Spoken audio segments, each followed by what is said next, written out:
Welcome to पाइंडर study. ये आपका geography का सीरीज एनसीईआरटी सीरीज है जिसमें हम लोग बात कर रहे हैं 9th क्लास का ये 5वां चैप्टर, जिसको अंडरलाइन बाय लाइन हम लोग पढ़ेंगे और आपको कीवर्ड निकालते हुए चलने हैं। चूँकि आप किसी भी कंपटीशंस की शुरुआत कर रहे हैं तो आपको एनसीईआरटी जरूर देखने चाहिए। तो उसी के क्रम में हमारा ये आपके लिए अगला चैप्टर है, प्राकृतिक वनस्पति एवं वन्य प्राणी। ये 9th क्लास का एनसीईआरटी है। तो आपको चलिए शुरुआत करते हैं।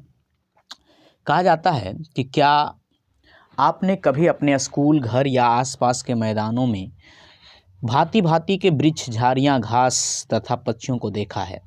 क्या वह एक ही प्रकार के हैं या अलग अलग तरह के हैं? भारत एक विशाल देश है, अतः इसमें आप अनेक प्रकार के जैव रूपों की कल्पना कर सकते हैं। हमारा देश भारत विश्व की कुल 12 जैव विविधता वाले देशों में से एक है। यानी विश्व में कुल कितने जैव विविधता वाले देश हैं? 12 देश। विश्व के मुख्य 12 जैव विविधता वाले देशों में से एक है।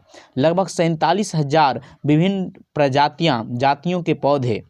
ये पूछा जा सकता है कि भारत में कितने प्रकार के पौधे पाए जाते हैं, कितने प्रकार के पौधे की जातियां पाई जाती है, के कारण यह देश विश्व में 10वें स्थान पर तथा एशिया में देशों में 4थे स्थान पर है।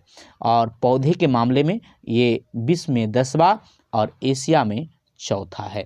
इसको कैसे लिखेंगे? जैसे आप 47,000 लिख दिए, इसको 47 के, ठीक है। क्या है ये? इतना पादप जाति है। क्या है? पादप जाति है।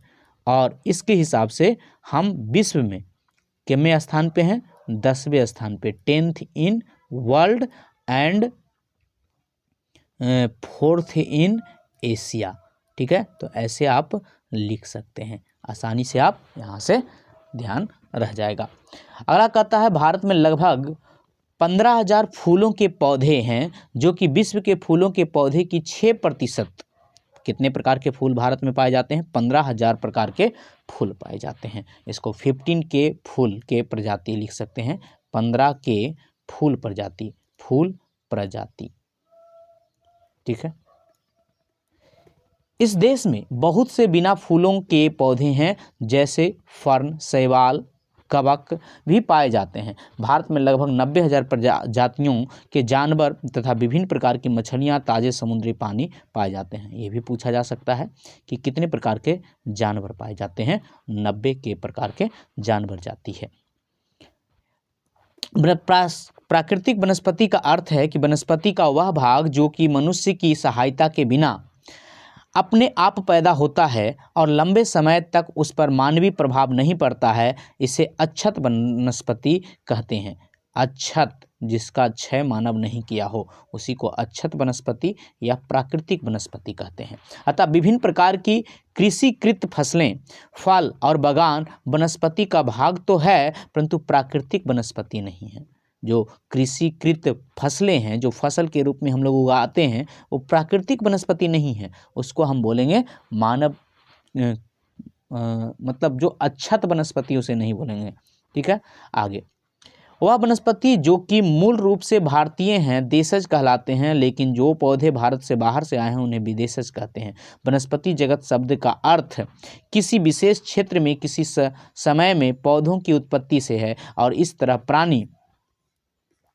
प्राणी जगत जानवरों के विषय में बताता है। वनस्पति तथा वन्य प्राणियों में इतनी विविधता निम्नलिखित कारण से है। पहला तो है इसका धरातल, भूभाग। भूमि का वनस्पति पर प्रत्यक्ष और अप्रत्यक्ष प्रभाव पड़ता है। क्या पर्वत तथा मैदान और शीतोष्ण कटिबंधों में एक ही प्रकार की वनस्पति नहीं हो सकती? धरातल के स्वभाव का वनस्पति पर बहुत प्रभाव पड़ता है। उपजाऊ भूमि पर प्रायः कृषि की जाती है। उबड़ खाबड़ असमतल भूभाग पर जंगल और घास के मैदान होते हैं, जिनमें वन्य प्राणियों को आश्रय मिलता है।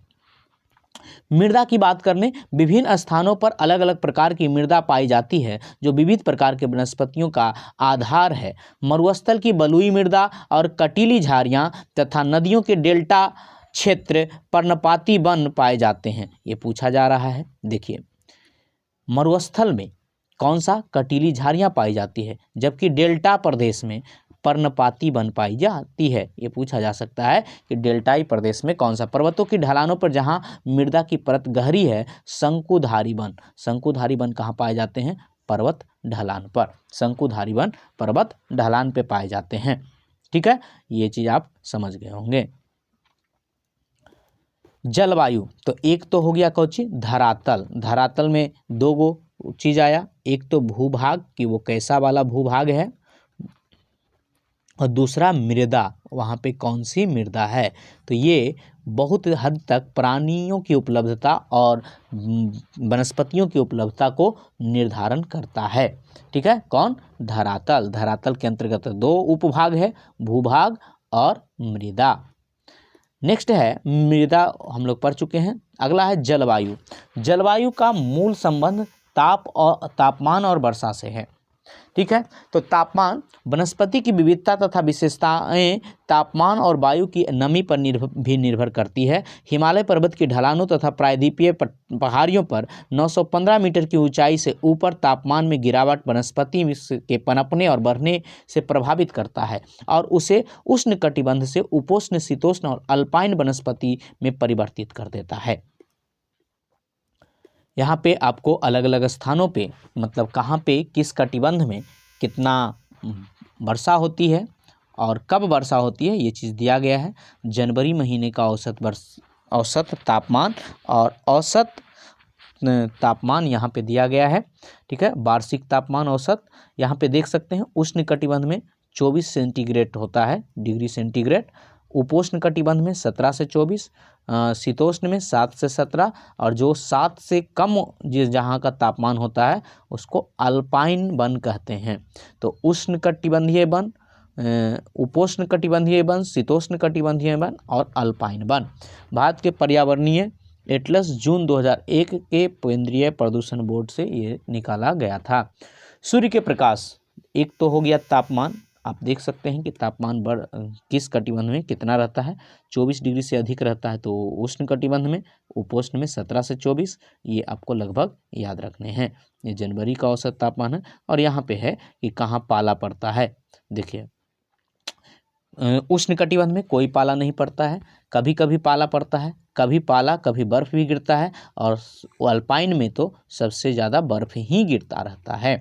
सूर्य का प्रकाश, किसी भी स्थान पर सूर्य के प्रकाश का समय उस स्थान के अक्षांश और समुद्र तल से ऊंचाई तथा ऋतु पर निर्भर करता है। प्रकाश अधिक समय तक मिलने के कारण वृक्ष गर्मी की ऋतु में जल्दी बढ़ते हैं, क्योंकि वो उसमें ज़्यादा प्रकाश संश्लेषण होगा तो वहाँ पे भोजन ज़्यादा बनेगी। हिमालय पर्वत के दक्षिण ढलानों पर उत्तरी ढलानों की अपेक्षा ज़्यादा सघन वनस्पति मिलते हैं। दक्षिणी ढलानों पे ज़्यादा सघन वनस्पति हैं उत्तरी ढलानों की अपेक्षा। क्यों? ऐसे समझिए, जो हिमालय इस तरीके से है,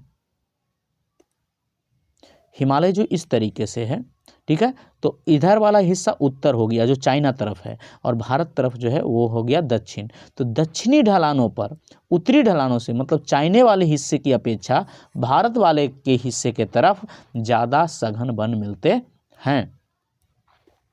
वर्षण, मतलब वर्षा की मात्रा। भारत में लगभग सारी वर्षा आगे बढ़ते हुए दक्षिण पश्चिम मानसून, ये पूछा जाता है कि दक्षिण पश्चिम मानसून भारत में कब आती है, तो जून से सितंबर तक रहती है। सबसे पहले केरल के तट पे आती है, एवं पीछे हटते हुए उत्तरी, तो पीछे हटते हुए मानसून को क्या कहते हैं?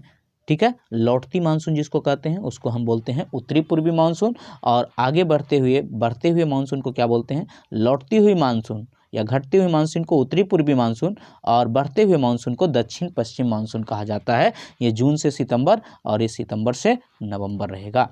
अधिक वर्षा वाले क्षेत्रों में कम वर्षा वाले क्षेत्रों की अपेक्षा सघन वन पाए जाते हैं। क्या कह रहा है? अधिक वर्षा वाले क्षेत्रों में कम वर्षा वाले क्षेत्रों की अपेक्षा सघन वन पाए जाते हैं। जहाँ बारिश अधिक होगी, जहाँ तापमान अधिक रहेगा, वहाँ पे ज़्यादा वृक्ष पाए जाएंगे। पश्चिमी घाट की पश्चिमी ढलानों एवं पूर्वी घाट की अपेक्षा अधिक सघन वन है।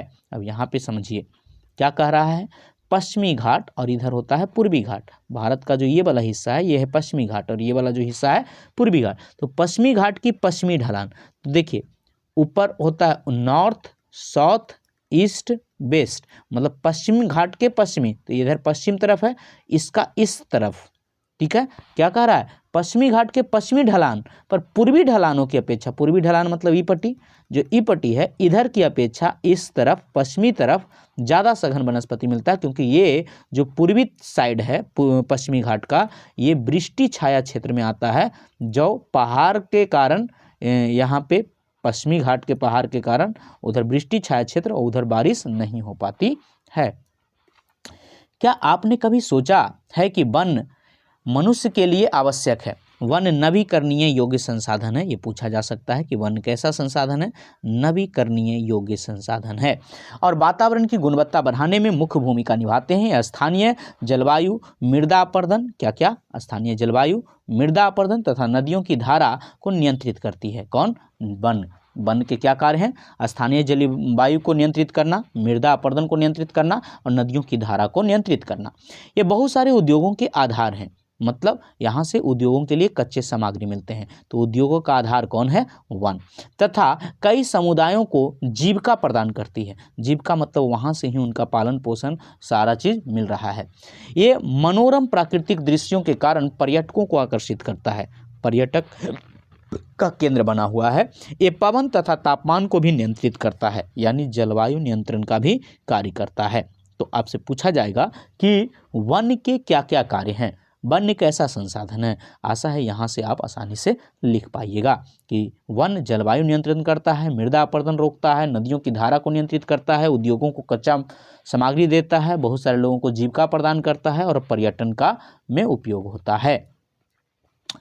वर्षा लाने में भी सहायक है, इसीलिए मृदा को जीवाश्म मिलता है और वन्य प्राणियों को आश्रय। भारतीय प्राकृतिक वनस्पति में कई कारणों से बहुत बदलाव आया है, जैसे कि कृषि के लिए अधिक क्षेत्र मांग, उद्योगों का विकास, शहरीकरण की परियोजनाएं और पशुओं के चारे की व्यवस्था के कारण वन्य क्षेत्र कम हुए हैं। परियोजनाकार अपने स्कूल या गली मोहल्ले में वन महोत्सव का आयोजन करो और वृक्षों की पौधे लगाओ, उनकी देखभाल करो और देखो कि वे कैसे बढ़ते हैं। सन 2003 में वनों का कुल क्षेत्रफल 68 लाख वर्ग किलोमीटर है। ठीक है, 2003 में एक सर्वे किया गया जिसके अनुसार भारत में 68 लाख वर्ग किलोमीटर। भारत के बहुत से भाग में वन क्षेत्र सही मायने में प्राकृतिक नहीं है। कुछ आगम्य क्षेत्रों को छोड़कर, जैसे हिमालय और मध्य भारत के कुछ भाग तथा मरुस्थल जहाँ प्राकृतिक वनस्पति है, शेष भागों में मनुष्य के हस्तक्षेप से प्राकृतिक वनस्पति आंशिक या संपूर्ण रूप से परिवर्तित हो चुकी है या फिर बिल्कुल ही निम्न कोटि में बची है। परियोजनाकार यहाँ पे कुछ कुछ करने के लिए किस राज्य में वनों का क्षेत्रफल सबसे अधिक है आपको पता करना है, तो ये मध्य प्रदेश में है। किस केंद्र शासित प्रदेश में वनों का क्षेत्रफल सबसे कम है, तो ये लद्दाख में होगा। आगे देखिए, क्या आप जानते हैं इंडिया स्टेट फॉरेस्ट रिपोर्ट 2019 के अनुसार भारत में वनों का कुल क्षेत्रफल भारत के क्षेत्रफल का 21.67% था। ये कौन रिपोर्ट तैयार करता है? India state of forest report. तो भारत में कितना प्रतिशत रहना कितना चाहिए? 33%, परंतु है भारत में कितना? 21.67%। कहता है वनस्पति के प्रकार, हमारे देश में निम्न प्रकार की प्राकृतिक वनस्पतियां पाई जाती है। यहाँ पे आपको दिखाया गया है कि कहाँ पे ज़्यादा वनस्पतियां हैं। ये चीज़ जैसा कि आप देख रहे होंगे, यहाँ पे देखिए आपको पता चल रहा होगा, यहाँ बड़े बड़े मेघालय, मिजोरम, मणिपुर, ये सभी जगहों पे ज़्यादा क्षेत्र, मतलब कितने प्रतिशत पे वन है देख रहे हैं क्षेत्रफल की दृष्टि से, मतलब प्रतिशत क्षेत्रफल की दृष्टि से। ठीक है, ये सारे जो लंबे लंबे डंडे हैं वो सब प्रदेशों में क्या है? ज़्यादा अति है। आगे, उष्ण कटिबंध सदाबहार वन, वन के यहाँ पे कुछ प्रकार दिए गए हैं। उष्ण कटिबंध पर्णपाती वन, उष्ण कटिबंध कटीले एवं झाड़ी वन, पर्वतीय वन और मैग्राव वन। तो वनों को 5 कैटेगरी में बांटा गया है जो भारत में पाए जाते हैं। यहाँ पे आपको दिख रहा होगा, यहाँ पे ये वाला फिगर में उष्ण कटिबंध के सदाबहार वन, इसमें 1.5 मीटर की ऊंचाई वाले को झाड़ी परत कहते हैं, 5 मीटर की ऊंचाई वाले को नवीन वृक्ष कहते हैं, 20 मीटर की ऊंचाई वाले को वितान परत कहते हैं, 40 मीटर वाले को निर्गत परत कहते हैं और सबसे अधिकतम ऊंचाई 60 मीटर तक पाया जाता है। ठीक है, तो यहाँ पे आप देख रहे होंगे बड़े बड़े लंबे लंबे तो झाड़ी परत, ये सारे अलग अलग अथी हैं, यहाँ से भी आप लिख सकते हैं। चलिए आगे एक एक वन के बारे में हम अब विस्तार से चर्चा करेंगे। क्या कह रहा है? उष्ण कटिबंध वर्षा वन। ये वन पश्चिमी घाटों के अधिक वर्षा वाले क्षेत्रों में लक्षद्वीप, अंडमान निकोबार द्वीप समूह, असम के ऊपरी भागों में पाए जाते हैं। कहाँ कहाँ? लक्षद्वीप में, अंडमान निकोबार द्वीप समूह में, चूँकि जहाँ बारिश भी होता है, और उष्ण कटिबंध क्षेत्र में आता है, और असम के ऊपरी भाग में, तमिलनाडु के तटीय भाग में, तमिलनाडु के तटीय भाग तक सीमित है। उन क्षेत्रों में भाली भांति विकसित है जहां 200 सेंटीमीटर से अधिक वर्षा के साथ साथ थोड़े समय के लिए शुष्क ऋतु पाई जाती है, मतलब ग्रीष्म ऋतु। इन वनों में वृक्ष 60 मीटर या इससे अधिक ऊंचाई तक पहुंचते हैं। चूँकि ये क्षेत्र वर्ष भर गर्म और आर्द्र रहते हैं, अतः यहाँ हर प्रकार की वनस्पति, वृक्ष, झाड़ियाँ, लताएं उगती है, और वनों में इनकी विभिन्न ऊंचाइयों के कई स्तर देखने को मिलते हैं। वृक्षों में पतझड़ होने का कोई निश्चित समय नहीं होता, अतः यह वन साल भर हरे भरे रहते हैं। इन वनों में पाए जाने वाले व्यापारिक महत्व के कुछ वृक्ष कौन कौन से वृक्ष हैं जो उष्णकटिबंधीय वनों में पाए जाते हैं? आबनूस, जिसको एबोनी कहते हैं, महोगनी, रोजवुड, रबर और सिंकोना, ये सारे जो वृक्ष हैं वो कहाँ पाए जाते हैं? उष्णकटिबंधीय वनों में। ठीक है। इन वनों में सामान्य रूप से पाए जाने वाले जानवर कौन कौन हैं? हाथी, बंदर, लंगूर या लेमूर, हिरन, एक सींग वाला गैंडा असम और पश्चिम बंगाल के दलदलीय क्षेत्र में पाया जाता है। ये पूछा जा सकता है कि एक सींग वाला गैंडा कहाँ पाया जाता है? तो असम और अथी के दलदलीय क्षेत्र में पाया जाता है।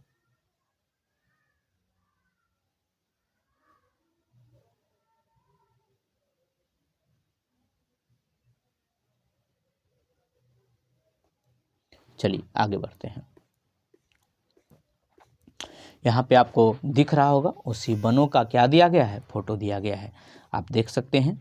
और यहाँ पे सबसे पहले आपको पता करना है, ये रंग से ही आपको पता चल जाएगा कि कौन सा वन किस क्षेत्र में पाए जाते हैं। ठीक, जैसा कि यहाँ दिखाई दे रहा होगा, कौन सा? देखिए, उष्णकटिबंधीय सदाबहार वन, जो एकदम बिल्कुल ग्रीन कलर का है। चूँकि अगर भारत का नक्शा आपको याद है तो ये वाला हिस्सा, ये वाला हिस्सा, ये असम, अरुणाचल प्रदेश, मतलब ये पश्चिमी तट और पूर्वी तट में तटीय इलाकों में क्या पाया जाता है? उष्णकटिबंधीय सदाबहार वन। पर्णपाती वन कहाँ पाया जाता है? ये जो मध्य वाले भारत के हिस्से हैं, इस हिस्से में पर्णपाती वन। पर्वतीय वन, ये जो सबसे उत्तरी हिस्सा है हिमालय वाला पर्वतीय वन। मैग्रोव वन, ये देखिए कहीं कहीं डेल्टाई प्रदेश में मैग्रोव वन पाए जाते हैं। ठीक है। उसके बाद आपका उष्णकटिबंधीय कटीले वन, ये जो राजस्थानी मरुस्थलीय हिस्सा है, ठीक है, और बीच में उस वहाँ पे, तो ये आपको ध्यान रखना है कि किस एरिया में कौन से वन पाए जाते हैं। वन मूलतः 5 श्रेणियों में बांटे गए हैं। कौन से वन, ये आपको पिक्चर में ही याद रखना है। ठीक है, आगे बढ़ते हैं।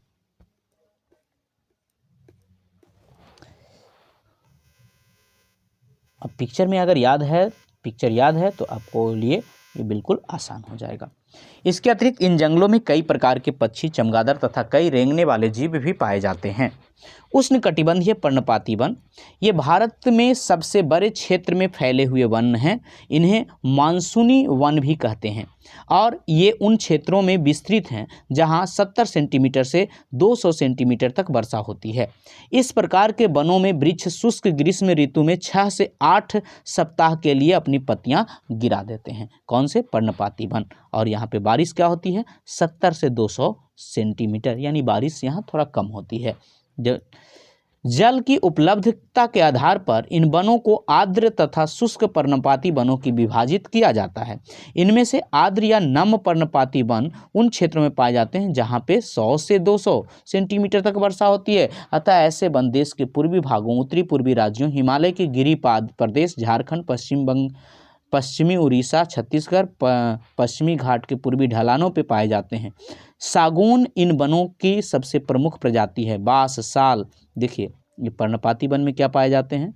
बांस, साल, शीशम, चंदन, रेबर, कुसुम, अर्जुन, सहतूत के वृक्ष व्यापारिक महत्व वाली प्रजातियां हैं। ठीक है, ये सब वृक्ष कहाँ पाए जाते हैं? पर्णपाती वन में, उष्णकटिबंधीय पर्णपाती वनों में। शुष्क पर्णपाती वन उन क्षेत्रों में पाए जाते हैं जहां वर्षा 70 से 100 सेंटीमीटर के बीच होती है। ये वन प्रायद्वीपीय पठार के ऐसे वर्षा वाले क्षेत्रों, उत्तर प्रदेश तथा बिहार के मैदानी क्षेत्रों में पाए जाते हैं। विस्तृत क्षेत्रों में प्रायः सागौन, साल, पीपल, नीम के वृक्ष मिलते हैं। इन क्षेत्रों के बहुत बड़े भाग कृषि कार्य के लिए प्रयोग किए जाते हैं, साफ किए जाते हैं, और कुछ भाग पशुचारण के लिए भी। यहाँ पे आपको एक उष्णकटिबंधीय पर्णपाती वन का फोटो दिया गया था। चलिए आगे देखते हैं।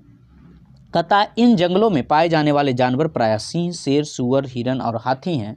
विविध प्रकार के पक्षी, छिपकली, सांप, कछुए भी पाए जाते हैं। देखिए लगभग भारत में यही सब पाया जाता है, और चूंकि भारतीय ज्योग्राफी ही पढ़ रहे हैं। कटीली वन तथा झाड़ियाँ, जिन क्षेत्रों में 70 सेंटीमीटर से कम वर्षा होती है वहाँ प्राकृतिक वनस्पति में कटीले वन तथा झाड़ियाँ पाई जाती है। इस प्रकार की वनस्पति देश के उत्तरी पश्चिमी भागों में पाई जाती है, जिनमें गुजरात, राजस्थान, छत्तीसगढ़, मध्य प्रदेश, उत्तर प्रदेश तथा हरियाणा के अर्ध शुष्क क्षेत्र सम्मिलित हैं। आकाशिया, अब उष्ण इसमें कौन सा मतलब पेड़ पाया जाता है, ये बहुत इंपॉर्टेंट है कटीली एवं झाड़ियों वाला में। तो वो पेड़ पाया जाता है आकाशिया, खजूर, पाम, यूफोरबिया तथा नागफनी, जिसको कैक्टाई कहा जाता है। ये सब कहाँ पाए जाते हैं? झाड़ियों, कटीले वनों में। यहाँ की मुख्य पादप प्रजातियाँ हैं। इन वनों में वृक्ष बिखरे हुए होते हैं। इनकी जड़ें लंबी तथा जल की तलाश में चारों ओर फैली हुई होती है। पत्तियाँ प्रायः छोटी होती है, जिनसे बाष्पीकरण कम होता है। छोटी पत्तियाँ होती हैं इनके अनुकूलन के लिए, और बाष्पीकरण जिससे कम होता है, और ये जल बचा लेते हैं। कुछ पौधे क्या कहता है, शुष्क भागों में झाड़ियाँ और कटीले पादप पाए जाते हैं। यहाँ पे देख रहे होंगे छोटे छोटे वाले पत्तियों वाले पौधे। इन जंगलों में प्राय चूहे, खरगोश, लोमड़ी, भेड़िए, शेर, जंगली गधा, घोड़े तथा ऊंट पाए जाते हैं। पर्वतीय वन, पर्वतीय क्षेत्रों में तापमान की कमी तथा ऊंचाई के साथ साथ प्राकृतिक वनस्पति में भी अंतर दिखता है। वनस्पति में जिस प्रकार का अंतर हम उष्णकटिबंध के प्रदेशों में टुंड्रों की ओर देखते हैं, उसी प्रकार का अंतर पर्वतीय भागों में ऊंचाई के साथ साथ देखने को मिलता है। यहाँ पे आप दिख रहे होंगे, ये पर्वतीय भाग में जैसे जैसे ऊंचाई, अलग अलग ऊंचाई पे अलग अलग प्रकार के वृक्ष दिख रहे हैं। 1000 मीटर से 2000 मीटर तक की ऊंचाई वाले क्षेत्रों में आर्द्र शीतोष्ण कटिबंधीय वन पाए जाते हैं। इसमें चौड़ी पत्ती वाले ओक, और ये याद रखिए ओक और चेस्टन जैसे वृक्ष, ठीक है, ये किस में आएगा? आर्द्र शीतोष्ण कटिबंध वन में पाए जाते हैं। प्रधानता होती है ओक के पेड़ पर्वतीय वन में, और चेस्टन के पेड़ 1500 से 3000 मीटर की ऊंचाई के बीच शंकुधारी वृक्ष जैसे चीर, देवदार, सिल्वर फर्न, स्प्रूस, सीडर, ये सभी वृक्ष जो हैं वो कहाँ पाए जाते हैं? 1500 से 3000 मीटर की ऊंचाई पर। ये वन प्रायः हिमालय की दक्षिणी ढलानों और दक्षिणी और तथा उत्तर पूर्व भारत के अधिक ऊंचाई वाले भागों में पाए जाते हैं। अधिक ऊंचाई पर शीतोष्ण कटिबंध घास का मैदान पाया जाता है। प्रायः 3600 मीटर से अधिक ऊंचाई पर शीतोष्ण कटिबंध वनों तथा घासों के मैदानों का स्थल अल्पाइन वनस्पति ले लेता है। सिल्वर फर, अल्पाइन वनस्पति का एग्जाम्पल कौन कौन है? तो यहाँ पे दिख रहा है silver fir, Juniper, pine, birch, ये सभी जो हैं अल्पाइन वनस्पति कहते हैं। अल्पाइन वनस्पति कहाँ पाए जाते हैं? 3600 मीटर की ऊंचाई से अधिक पर पाए जाने वाले वन को अल्पाइन वनस्पति कहते हैं, या अल्पाइन वन कहते हैं। 3600 मीटर से अधिक ऊंचाई पर पाए जाने वाले वनों को अल्पाइन वन कहा जाता है। जैसे जैसे हिमरेखा के निकट पहुँचते हैं, इस वृक्षों के आकार छोटे होते हैं, अंततः झाड़ियों के रूप में, और बाद में अल्पाइन घास के मैदानों के में विलीन हो जाते हैं। इनका उपयोग गुज्जर तथा बकरबाल जैसे घुमक्कर जातियों द्वारा पशुचारण के लिए किया जाता है, और अधिक ऊंचाई वाले भागों में मांस, लीचन घास, टुंड्रा वनस्पति का एक भाग है। ठीक है, तो कौन सा? गुज्जर और बकरबाल, जो बकरी चलाने वाला होता है उसको बकरबाल जाति कहते हैं। ठीक है। तो यहाँ पे मांस, लीचन घास और टुंड्रा वनस्पति पाए जाते हैं, ठीक है, अल्पाइन वन में। इन वनों में प्रायः कश्मीरी महामृग, क्या क्या पाया जाता है, कश्मीरी महामृग, चित्रा हिरन, जंगली भेड़, खरगोश, तिब्बतीय बारहसिंगा, याक, खासतौर पे याक इंपॉर्टेंट है, हिम तेंदुआ, गिलहरी, रीछ, आइबैक्स, ये सभी ठंडे प्रदेशों में पाए जाने वाले जंतु हैं। मतलब ये कहाँ पाए जाते हैं, ये पाए जाते हैं अल्पाइन वन में। कहीं कहीं लाल पांडा, घने वालों वाली भेड़ तथा बकरियां भी पाई जाती है। यहाँ पे दिख रहा होगा आपको, ये है आपको मैंग्रोव वन, ठीक है, मैंग्रोव वन, ये डेल्टाई प्रदेशों में पाया जाता है। यह वनस्पति तटवर्तीय क्षेत्रों में तथा ज्वार भाटा आते हैं की सबसे महत्वपूर्ण वनस्पति है। मिट्टी और बालू इन तटों पर एकत्रित हो जाते हैं। ये देख रहे हैं कैसा जड़ रहता है, इसमें बहुत सारे द्वितीयक जड़ रहते हैं। घने मैंग्रोव एक प्रकार की वनस्पति है जिसमें पौधों की जड़ें पानी में डूबी रहती है। गंगा, ब्रह्मपुत्र, महानदी, गोदावरी, कृष्णा और कावेरी नदियों के डेल्टा भाग में यह वनस्पति मिलती है। गंगा ब्रह्मपुत्र डेल्टा में सुंदरी वृक्ष पाए जाते हैं, ये याद रखें, गंगा ब्रह्मपुत्र डेल्टा में सुंदरी वृक्ष पाए जाते हैं और इसी वृक्ष के नाम पे सुंदर वन, ठीक, जिसमें मजबूत लकड़ी प्राप्त होती है। नारियल, तार, क्योड़ा एवं एंगोरा के वृक्ष भी इन भागों में पाए जाते हैं। इन क्षेत्र का रॉयल बंगाल टाइगर, यहाँ पे ये कुछ वृक्ष है जो कि आप नाम नहीं सुने होंगे, नारियल और तार तो सुने होंगे, क्योड़ा और एंगोरा जैसे वृक्ष यहाँ पाए जाते हैं। कहाँ, डेल्टाई वन में। इस क्षेत्र को रॉयल बंगाल टाइगर प्रसिद्ध जानवर है। इसके अतिरिक्त कछुए, मगरमच्छ, घड़ियाल, कई प्रकार के सांप भी इस जंगल में मिलते हैं। यदि वनस्पति और जानवर धरती से अदृश्य हो जाएं तो क्या मनुष्य उन अवस्थाओं में जीवित रह पाएगा? बिल्कुल नहीं। जैव विविधता क्यों अनिवार्य है? ताकि आहार श्रृंखला और ऊर्जा पिरामिड चलता रहे। और इसका संरक्षण क्यों जरूरी है? ताकि सभी जीव जंतु एक दूसरे पे जो निर्भर करते हैं वे जिंदा रहें, जीवित रहें। वन्य प्राणियों के बारे में है। अभी हम लोग वन के बारे में जान रहे थे, 5 प्रकार के वनों के बारे में। आपको लगभग वो फिगर जो था वो ध्यान रखना चाहिए। वनस्पति की भांति ही भारत विभिन्न प्रकार की प्राणी संपत्ति में भी धनी है। यहाँ जीवों की लगभग 90,000 प्रजातियाँ मिलती है। भारत में 90,000 प्रजातियाँ जीवों की मिलती है। देश में लगभग 2,000 से अधिक प्रकार के पादप, जड़ी बूटियाँ मिलती है। यहाँ पे दिख रहा होगा औषधीय पादपों के बारे में, इसको पढ़ लेते हैं थोड़ा सा। देखिए कौन कौन सी चीज़ दिया गया है, ठीक, थोड़ा छोटा है परंतु आप ध्यान से देखिएगा तो आपको भी समझ में आ जाएगा।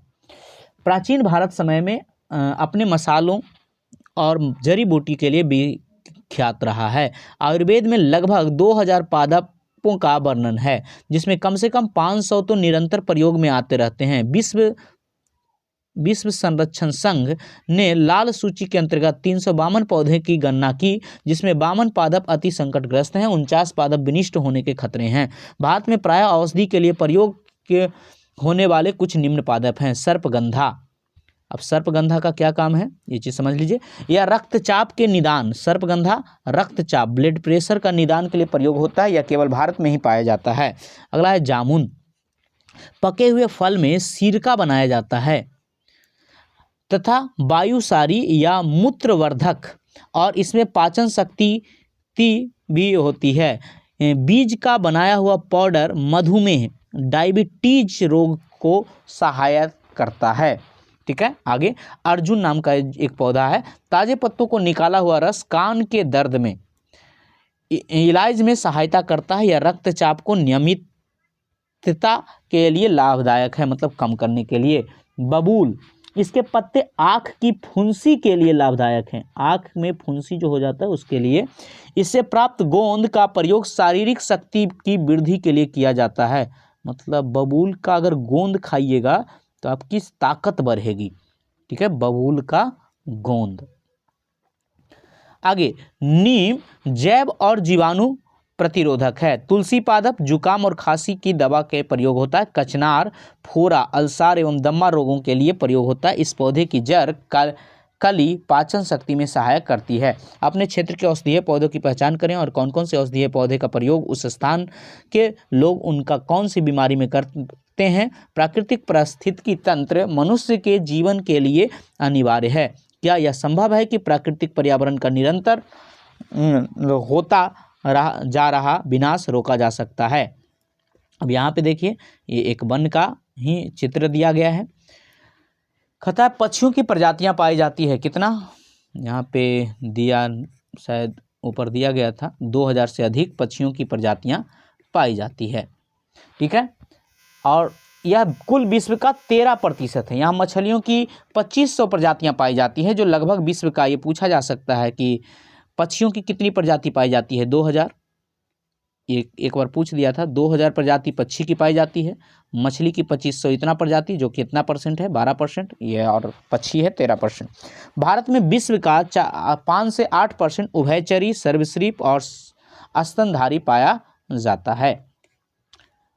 आगे है, स्तनधारी जानवरों में हाथी सबसे अधिक महत्वपूर्ण है। इसमें असम, कर्नाटक, केरल उष्ण आर्द्र वनों में पाए जाते हैं। एक सींग वाले गैंडे अन्य जानवर जो पश्चिम बंगाल तथा असम के दलदली क्षेत्र में पाए जाते हैं। कच्छ के रण तथा थार के मरुस्थल में जंगली गधे और ऊंट पाए जाते हैं। भारतीय भैंसा, नीलगाय, चौसिंघी, सिंघा, छोटा मिर्ग जिसको गैजल कहा जाता है, विभिन्न प्रजातियां वाले हिरन कुछ अन्य जानवर हैं जो भारत में पाए जाते हैं। यहाँ बंदरों की अनेक प्रजातियां पाई जाती है।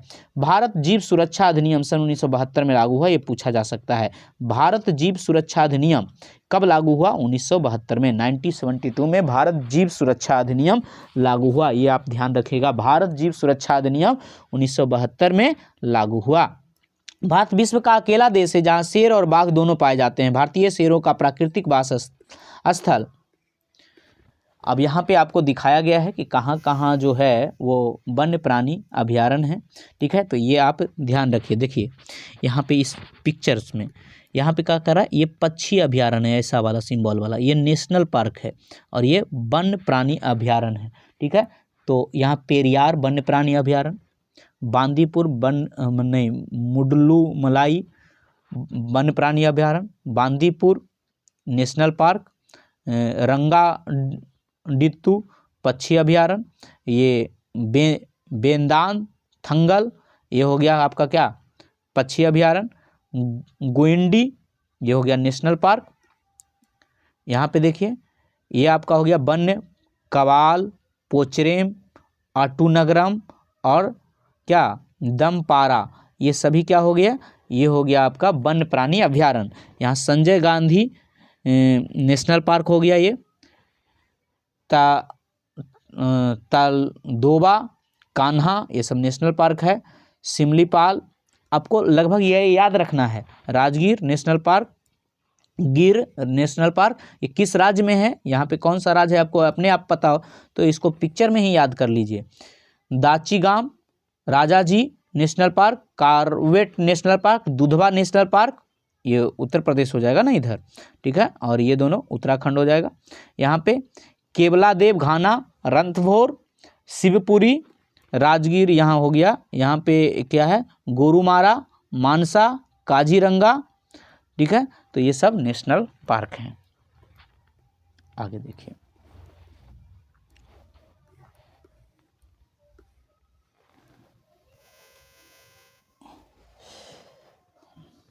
गुजरात में गिर जंगल है। बाघ मध्य प्रदेश तथा झारखंड के वनों, पश्चिम बंगाल में सुंदरबन और हिमालयी क्षेत्रों में पाए जाते हैं। बिल्ली जाति के सदस्यों में तेंदुआ भी है। यह शिकारी जानवरों में मुख्य हैं।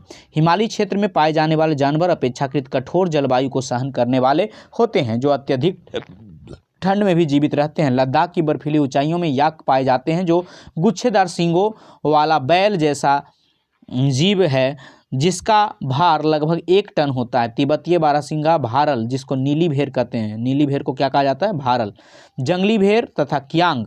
एशियाई शेर केवल गुजरात के गिर जंगलों में पाया जाता है। एशियाई शेर गुजरात के गिर जंगल में पाया जाता है। तिब्बती जंगली गधे भी यहाँ पाए जाते हैं। कहीं कहीं लाल पांडा भी कुछ भागों में मिलते हैं। नदियों, झीलों तथा समुद्री क्षेत्रों में कछुए, मगरमच्छ और घड़ियाल पाए जाते हैं। घड़ियाल मगरमच्छ की प्रजाति का एक ऐसा प्रतिनिधि है जो विश्व में केवल भारत में पाया जाता है। भारत में अनेक रंग बिरंगे पक्षी पाए जाते हैं, मोर, बत्तख, तोता, मैना, सारस तथा कबूतर आदि। कुछ पक्षी प्रजातियां हैं जो देश के वनों तथा आर्द्र क्षेत्रों में रहती है। हमने अपने फसल जैव विविध पर्यावरण से चुनी है, यानी खाने योग्य पौधे के नीचे से। हमने बहुत से औषधीय पौधे का प्रयोग कर उनका चुनाव किया है। दूध देने वाले पशु की प्रकृति द्वारा दिए गए सारे जानवरों में से चुने गए हैं। जानवर हमें बोझा ढोने, कृषि कार्य तथा यातायात के साधन के रूप में मदद करते हैं। इनमें से मांस प्राप्त होती है। और यहाँ पे आपको प्रवासी पक्षी के बारे में है थोड़ा सा, इसको भी देख लेते हैं थोड़ा सा। कहता है भारत के कुछ दलदली भाग प्रवासी पक्षियों के लिए प्रसिद्ध है। शीत ऋतु में साइबेरियन सारस बहुत संख्या में आते हैं। कौन सा सारस आते हैं? साइबेरियन सारस। किस ऋतु में आते हैं साइबेरियन सारस? शीत ऋतु में। ये पूछा जा सकता है, साइबेरियन सारस किस ऋतु में आते हैं? शीत ऋतु में। इन पक्षियों का एक मनपसंद स्थान कच्छ का रण है। जिस स्थान पर मरुभूमि समुद्र से मिलती है, यहाँ लाल सुंदर कलिंगी फ्लेमिंगो हजारों की संख्या में आते हैं और खारे कीचड़ के ढेर बनाकर उनमें घोंसले बनाते हैं और बच्चे को पालते हैं। देश में अनेकों दर्शनीय दृश्यों में से यह भी एक, क्या यह हमारी कीमती धरोहर नहीं है? बिल्कुल है। यहाँ पे दिख रहा है 18 जीव मंडल आरक्षित क्षेत्र। इसका आपको याद रखना है कि कौन कहाँ पे है, किस राज्य में है। मांस और अंडे भी प्राप्त होते हैं। मछली में से पौष्टिक आहार मिलता है। बहुत से कीड़े मकोड़े फलों और वृक्षों के परागण में मदद करते हैं और हानिकारक कीड़ों जैविक नियंत्रण रखते हैं। प्रत्येक प्रजाति को पारिस्थितिकी तंत्र में योगदान है, अतः उनका संरक्षण अनिवार्य है। जैसा पहले बताया गया है कि मनुष्यों द्वारा पादपों और जीवों को अत्यधिक उपयोग के कारण पारिस्थितिकी तंत्र में असंतुलन हो गया है। लगभग 1300 पादप प्रजातियां संकट में हैं और 20 प्रजातियां विनिष्ट हो चुकी है। काफ़ी वन्य जीव प्रजातियां भी संकट में हैं और कुछ विनिष्ट हो चुकी है। पारिस्थितिकी तंत्र के असंतुलन का मुख्य कारण लालची व्यापारियों का अपने व्यवसाय के लिए अत्यधिक शिकार करना और रासायनिक और औद्योगिक अपशिष्ट तथा तेजाबी जमाव के कारण प्रदूषण, विदेशी प्रजातियों का प्रवेश, कृषि तथा निवास के लिए वनों का अंधाधुंध कटाई और पारिस्थितिकी तंत्र के असंतुलन का कारण बना हुआ है। अपने देश में पादप और जीव संपत्ति की सुरक्षा के लिए सरकार के कई कदम उठाए हैं। उसमें से देश में 18 जीव मंडल निश्चय आरक्षित क्षेत्र स्थापित किए गए हैं। इसमें से 10 सुंदरबन, नंदा देवी, मन्नार की खाड़ी, नीलगिरी, नाकरेक, ग्रेट निकोबार, मानस, सिसलिपलाई, पंचमरही, अचनकार, अमरकंटक की गणना विश्व के जीव मंडल निश्चय क्षेत्र में की गई है। यहाँ पे आपको ये सारी चीज़ याद रखने हैं। कौन सा चीज़? देखिए यहाँ पे आपको ये पूरे के पूरे दिए गए हैं। 18 जीव मंडल क्षेत्र: सुंदरबन, मन्नार की खाड़ी, नीलगिरी, नंदा देवी, नाकरेक, ग्रेट निकोबार, मानस, सिमलीपाल, दिहांग दिबांग, डिब्रू साइकोबा, अगस्तामलाई, कंचनजुंगा, पंचमरही, अचनकमर, अमरकंटक, कच्छ, ठंडा रेगिस्तान, शेष, अमलचम, पन्ना। सन 1952 में सरकार द्वारा पादप उद्यानों को वित्तीय तथा तकनीकी सहायता देने की योजना बनाई गई। शेर संरक्षण, गैंडा संरक्षण, भारतीय भैंसा संरक्षण आदि पारिस्थितिकी तंत्र के संतुलन के लिए कई योजनाएं बनाई गई है। 101 नेशनल पार्क और 553 वन्य प्राणी अभयारण्य और कई चिड़ियाघर राष्ट्र के पादप एवं जीव जंतुओं की रक्षा के लिए हैं। हम सभी को अपनी जीविता के लिए प्राकृतिक पारिस्थितिकी तंत्र के महत्व को समझना होगा। यह तब संभव है जब प्राकृतिक पर्यावरण का अंध विनाश तत्काल समाप्त कर दिया जाए। और यहाँ पे कुछ प्रश्न हैं। प्रश्नों को आपको पता है कि हम लोग अगले साइट में देखेंगे। यहाँ पे हमारा मूल काम था आपको लाइन बाय लाइन अंडरलाइन करवाना और कीवर्ड निकालते चलना। तो आशा है ये चैप्टर आपको बिल्कुल समझ में आया होगा और इसके क्वेश्चन आंसर को हम लोग अगले पार्ट में देखेंगे। गुड लक दोस्तों, फिर मिलेंगे अगले चैप्टर में।